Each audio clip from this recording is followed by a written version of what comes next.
والكون الواسع في صدري أحضنه أرضا وسماء يا ربي. ان الحمد للہ والصلاة والسلام علی رسولہ الکریم، اما بعد۔ دوسرا پارہ، اس کے شروع میں اللہ تعالیٰ نے تحویل قبلہ کا بیان کیا ہے۔ نبی کائنات علیہ الصلاۃ والسلام کی خواہش تھی کہ اللہ تعالیٰ مسلمانوں کا قبلہ بیت المقدس سے بیت اللہ کی طرف پھیر دیں، تبدیل کر دیں۔ تو اللہ تعالیٰ نے قبلہ کے تبدیل کرنے کا حکم دیا، تو یہودیوں کو یہ بہت ہی ناگوار گزرا، اس لیے کہ یہودی بیت المقدس جو ہے اس کو اپنا ملک سمجھتے ہیں، اپنا علاقہ سمجھتے ہیں، تو اس کی طرف مسلمان پہلے قبلہ اول جو ہے بیت المقدس ہے اس کی طرف منہ کر کے نماز پڑھتے تھے، تو یہودیوں کو بہت ہی پریشانی ہوئی۔ تو اللہ تعالیٰ نے اس بات کی طرف اشارہ کیا ہے اور ساتھ امت محمدیہ کا ذکر کیا ہے۔ یہ امت محمدیہ جو ہے یہ دوسری امتوں پہ گواہ ہے، اور نبی کائنات علیہ الصلاۃ والسلام امت پہ گواہی دیں گے، اور یہ امت جو ہے یہ دوسری امتوں پہ گواہی دے گی۔ اور اللہ تعالیٰ نے آگے یہ بیان کیا ہے کہ اگر تم غلطی کی وجہ سے یا کسی ایسی جگہ پہ ہے آپ کو قبلے کا علم نہیں ہے، تو تمہارا منہ تھوڑا سا ادھر ادھر ہو گیا ہے، کسی اور سمت ہو گیا، تو پریشان ہونے کی ضرورت نہیں ہے۔ جہاں بھی تم منہ کرو وہاں ہی اللہ کا چہرہ ہے، وہاں ہی قبلہ ہے، پریشان ہونے کی ضرورت نہیں۔ اور اللہ تعالیٰ نے ایمان والوں کو صبر اور نماز کا حکم دیا ہے کہ اللہ تعالیٰ سے آپ نے مدد مانگنی ہے تو صبر تو کرو پہلے، ساتھ نماز ادا کرو، نماز کی پابندی کرو، اللہ تعالیٰ تمہاری دعائیں قبول کریں گے۔ اور جب پریشانی آئے، مصیبت آئے، تو انا للہ و انا الیہ راجعون کہنا چاہیے، جزا فضا نہیں کرنا چاہیے، پریشان نہیں ہونا چاہیے، رونا دھونا نہیں چاہیے، بلکہ انا للہ و انا الیہ راجعون کہنا چاہیے۔ یہ ایمان والوں کا، مسلمانوں کا وتیرہ ہے۔ بے شک صفا اور مروہ جو ہے یہ اللہ تعالیٰ کی نشانیاں ہیں۔ تو جو لوگ حج اور عمرہ کے لیے جاتے ہیں تو وہاں جاتے ہیں تو یہ اللہ تعالیٰ کی نشانیوں میں سے ایک نشانی ہے صفا اور مروہ۔ بے شک اللہ تعالیٰ نے آسمانوں اور زمین، رات اور دن، تو دنیا میں جو بھی آپ کو کوئی چیز نظر آتی ہے، دن اور رات کا بدلنا ہے، اور زمین و آسمان کا دیکھنا ہے، کشتیاں چلنا ہے سمندر میں، اور اس طرح کی جتنی بھی چیزیں ہیں، اس میں اللہ تعالیٰ نے عقل والوں کے لیے نشانیاں رکھی ہیں، شعور والوں کے لیے، سمجھنے کے لیے۔ ہمیں اللہ تعالیٰ کی قدرت ہر چیز سے نظر آتی ہے اگر ہمیں عقل ہے، شعور ہے۔ تو وہ لوگ جو اللہ تعالیٰ سے شریک بناتے ہیں، اللہ تعالیٰ سے شرک کرتے ہیں، اللہ تعالیٰ کے مقابلے میں شریک ٹھہراتے ہیں، ان سے اس طرح محبت کرتے ہیں اللہ سے بھی زیادہ، جبکہ حقیقت میں اصل محبت تو اللہ سے ہونی چاہیے، تو اللہ سے زیادہ محبت ان سے کرتے ہیں۔ اللہ نے اس بات کی نفی کی ہے، تو ہمیں اللہ سے محبت کرنی چاہیے، اللہ کو پکارنا چاہیے۔ اور ایمان والو، تم حلال کھاؤ، حلال رزق کھاؤ، اور شیطان کی پیروی نہ کرو۔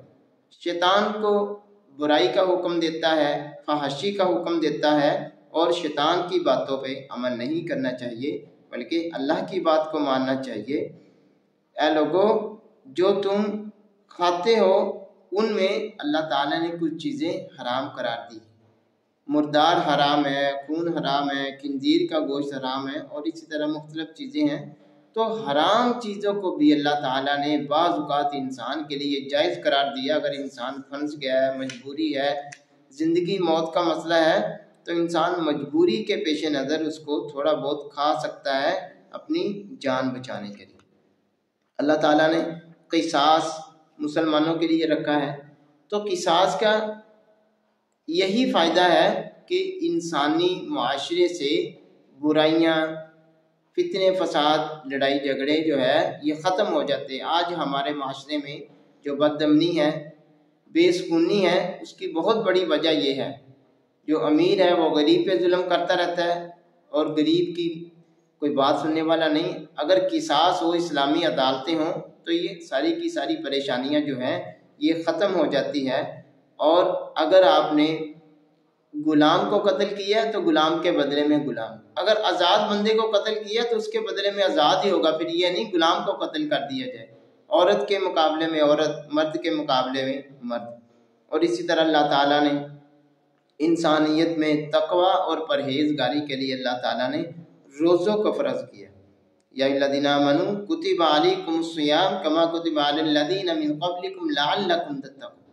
تو مریض ہے، مسافر ہے، پریشان ہے، اللہ تعالیٰ نے اس کے لیے اجازت رکھی ہے کہ وہ سفر پہ جو ہو وہ اپنا روزہ بعد میں رکھ سکتا ہے، بیماری میں ہو، مرض ہو اس کو کوئی تو بعد میں رکھ سکتا ہے۔ اگر ایسی کوئی مرض ہے دوبارہ اس کی مرض ختم ہونے کا چانس نہیں ہے تو اس کے روزہ رکھنے کے بدلے میں وہ فدیہ دے سکتا ہے، غریب بندے کو اپنی جگہ پہ روزہ رکھوا سکتا ہے۔ یہ اللہ تعالیٰ نے انسانیت پہ احسان کیا ہے۔ تو اللہ تعالیٰ جو ہے ہمارے سب سے زیادہ قریب ہے، فَإِنِّي قَرِيبٌ۔ تو جب بھی بندہ اللہ کو پکارتا ہے، بندے کو اللہ کو پکارنا ضرور چاہیے، اللہ تعالیٰ اسی وقت اس کی بات کو سنتے ہیں۔ تو رمضان کے اندر جو راتیں ہیں، راتوں کو کھانا پینا، راتوں کو بیوی سے ملنا جلنا اللہ تعالیٰ نے مسلمانوں کے لیے جائز قرار دیا ہے۔ یہ لمبا روزہ نہیں ہے کہ افطاری کریں اور افطاری کے ساتھ ہی روزہ رکھ لیں، یہ مسلمانوں کا طریقہ نہیں ہے۔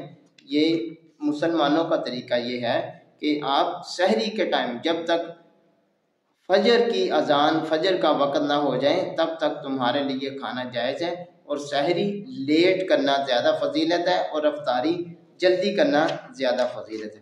آگے اللہ تعالیٰ نے مسلمانوں پہ جہاد کو فرض قرار دیا ہے، وَقَاتِلُوا فِي سَبِيلِ اللَّهِ۔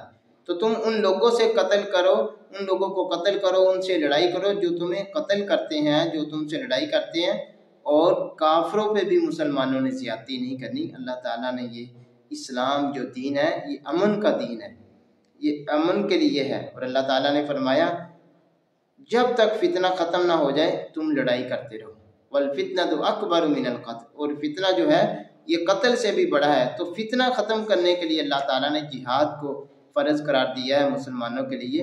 قتل ہو جائے خیر ہے، لیکن کتنے زیادہ لوگ قتل ہوتے ہیں مسلمانوں سے بھی، کافروں میں سے بھی جہاد میں، لیکن فتنہ جو ہے اس کو ختم کرنا ضروری ہے۔ آگے حج کا ہے بیان، حج کرنا ہے تو حج بھی اللہ تعالیٰ نے مسلمانوں پہ فرض قرار دیا ہے۔ جس کے پاس مال ہو، اللہ تعالیٰ نے اس کو فراوانی دی ہے، مال ہے اس کے پاس، تو اللہ تعالیٰ نے جیسے نماز کو فرض قرار دیا، روزے کو، زکوٰۃ کو، ایسے ہی حج مسلمانوں پہ فرض قرار ہے۔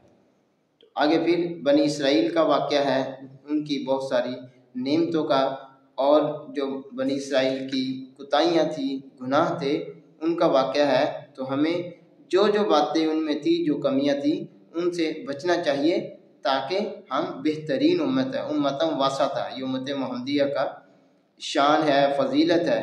کتب علیکم القتال وہو کرہ لکم۔ آگے اللہ تعالیٰ نے کہا مسلمانوں پہ اللہ تعالیٰ نے جہاد کو فرض قرار دیا ہے، قتال کو، اور قتال بہت ساری چیزیں ایسی ہوتی ہیں جس کو لوگ ناپسند کرتے ہیں لیکن ان کے لیے فائدہ مند ہوتی، بہت ساری چیزیں جن کو پسند کرتے ہیں لیکن ان کے لیے فائدہ مند نہیں ہوتی۔ تو اللہ کی رضا پہ راضی رہنا چاہیے، جو بات اللہ کو پسند ہے اس کو اپنی پسند بنانا چاہیے، جو بات اللہ کو ناپسند ہے اس سے دور رہنا چاہیے۔ آگے اللہ تعالیٰ نے عورتوں کے معاملات ذکر کیے ہیں کہ اگر عورت کا مقام جو اسلام نے عطا کیا ہے عورت کو، اسلام سے پہلے ہی عورت کو مقام نہیں تھا۔ جب عورت کے مخصوص دن آتے تو اسلام سے پہلے لوگ عورت سے قطع تعلقی کر دیتے، اس کو علیحدہ ایک جگہ پہ چھوڑ دیتے، اس کو ناپاک سمجھتے، لیکن اللہ کے نبی علیہ السلام نے فرمایا مومن ناپاک نہیں ہوتا۔ تو اگر ایسے مخصوص دن ہے عورت کے تو آپ اس سے مل سکتے ہو، بات کر سکتے ہو، لیکن آپ اس سے مباشرت نہیں کر سکتے، اس کو اللہ تعالیٰ نے منع قرار دیا ہے۔ اور اسی طرح اگر آپ عورت کو طلاق دیتے ہیں تو اس کا طریقہ بھی اسلام نے بیان کیا. یہ نہیں ہے ایک ہی وقت میں 3 طلاقیں دے دیں، بلکہ ایک طلاق دیں، پھر طہر کے بعد دوسری طلاق دیں. ایک کے بعد بھی رجوع ہو سکتا ہے، دوسری کے بعد بھی رجوع ہو سکتا ہے، پھر تیسری طلاق دیں، اس کے بعد رجوع نہیں ہے. پھر عورت اور مرد جو ہے علیحدہ علیحدہ ہو جائیں گے. پھر عورت کی عدت ہوگی، اور عدت کے دوران کوئی عورت کسی سے نکاح نہیں کر سکتی، بلکہ اسلام نے یہ کہا کہ نکاح کا پیغام بھی نہیں بھیج سکتی. منگنی اور یہ جو معاملات ہے جب تک عدت پوری نہ ہو جائے یہ معاملات بھی نہیں کر سکتی. اور عورت کو اگر طلاق دینی ہے تو اچھے طریقے سے، اگر اس کو اپنے پاس رکھنا ہے تو اچھے طریقے سے. اور اولاد کا جو خرچہ ہے وہ اللہ تعالیٰ نے مرد کے ذمہ دیا ہے، اور جو اولاد ہے اس کو 2 سال اس کو دودھ پلانا یہ اسلام کا حکم ہے. چھوٹا بچہ ہے تو اس کا پورے 2 سال دودھ پلایا جائے. تو اس کے بعد اللہ تعالیٰ نے مسلمان جو مرد ہے اس کے لیے مسلمان عورت، اور چاہے ایک آزاد عورت ہے مشرکہ ہے لیکن اس سے بہتر دوسری عورت ہے جو غلام ہے، وہ مومنہ ہے، اس کو اللہ تعالیٰ نے بہتر قرار دیا ہے. مسلمان مرد کے لیے اس کا نکاح ہو سکتا ہے، لیکن مشرکہ عورت کا مسلمان مرد سے نکاح نہیں ہو سکتا. یہ اللہ تعالیٰ نے مسلمانوں کو کذالک یبین اللہ آیاتہ للناس یہ آیتیں بیان کی ہے، یہ احکامات جاری کیے ہیں تاکہ مسلمان اس پہ عمل کر سکیں